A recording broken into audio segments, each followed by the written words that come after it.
Ok, je reviens dans le document, page 3.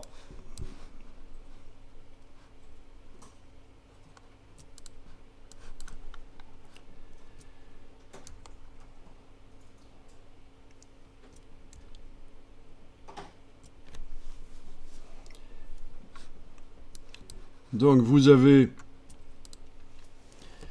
un paragraphe, là j'imagine, qui commence par « en effet », blablabla.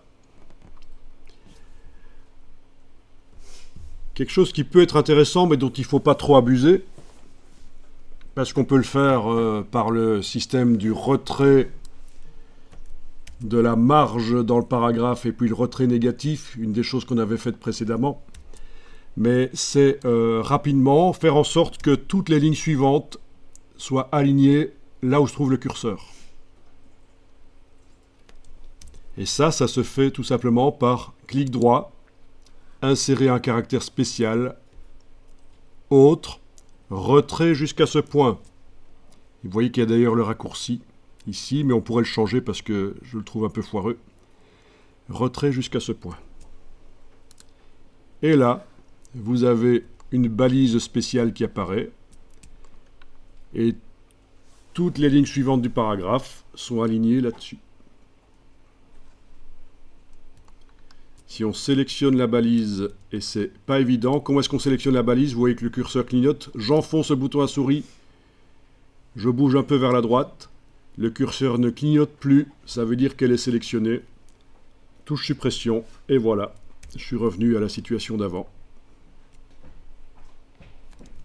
Donc c'est clic droit, insérer un caractère spécial, autre, retrait jusqu'à ce point. Pourquoi je dis qu'il ne faut pas en abuser? Parce que c'est pas automatisable.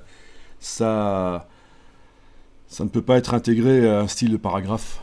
Et dans quel cas est-ce qu'on l'utilise du coup? Quand on en a besoin, on l'utilise. Pour faire rapidement quelque chose, voilà.